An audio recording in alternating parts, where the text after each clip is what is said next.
Hey guys, we're gonna jump right in and get started. First, I'm gonna kind of show us what our canvas size is. It's 6 inches by 4 inches at 300 ppi.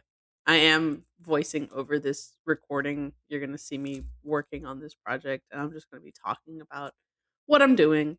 All of these tools we already know. I'm just showing you like a new way to kind of use them and approach them. There is actually a step before this that I'm going to help you with to get your sketches from your sketchbook onto the computer. We're going to scan them. Super easy. Here I just have my example sketch. Um, as you can see, my sketch was too skinny for my canvas size, so I have to kind of now erase my edges, plan out like, okay, how am I going to use this full canvas size? You can see I just kind of like extended the scene. It has to fit the whole canvas, this whole 4 inches by 6 inches canvas. Um, my next step in this is I'm going to plan my colors. I made a new layer and I set it to multiply. So I'm just kind of coloring on top. You can kind of watch as I struggle through this, and I'm like, okay, where am I gonna put these colors? How can I do this? Colors don't feel right. I have to change them up a little bit. You are limited for this project as to what type of color families you can use. Remember, we learned a little bit about color and color relationships. Here, I'm using an analogous, however we want to pronounce it, color scheme.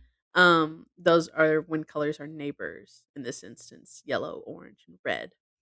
I'll give you a couple examples on Schoology of different colors you can use, different relationships you can use, like complementary or triadic. Now that I've kind of established what colors I'm going with and where they're going to be, I'm going to start building. Basically, I am taking like the lasso tool or the shape tool if you want to try that out, for perfect shapes like circles or squares. But here I'm just taking the lasso tool and I'm adding gradients shape by shape. I'm going to build this scene. I'm kind of starting out with all the big shapes. So my hills, my sun, I'm gonna mess with the gradients so they kind of feel a little bit shadowy, but this is really gonna do most of the impressive work for you. Now I did this project in maybe like 30 minutes. You're gonna have 4 days to do it.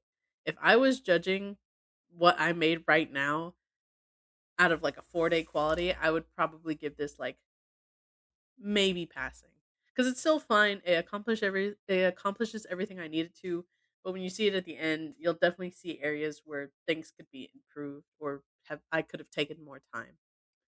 But here I go. I'm adding piece by piece. I'm adding a gradient. You can kind of make them as dramatic or as smooth as you want. If you want something that's a little bit more like drama-y, like a sunset, you'll probably want more dramatic gradients. If you want some very slight color shifts, you'll probably pick closer colors that are closer together when you're making your gradients.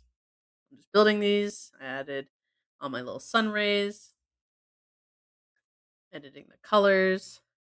Here I make a choice that I want the sun rays to be alternating between like pinkish and yellowish.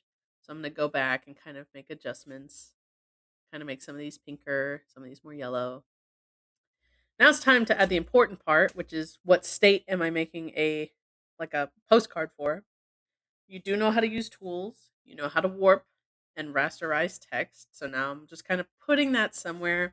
It doesn't look exactly like how my idea started, but I still like this too. It's okay to change your mind midway in a design.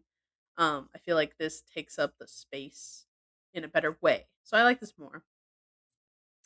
Now, here's the part that I really rushed through because it's like 9 o'clock and I'm tired. But I'm kind of sketching out with the lasso tool these like blocks of shapes and objects.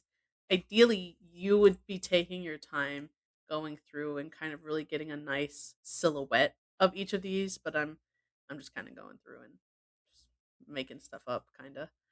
It still looks fine. It would still again probably pass, but with the amount of time that you have, you can definitely make like a good product.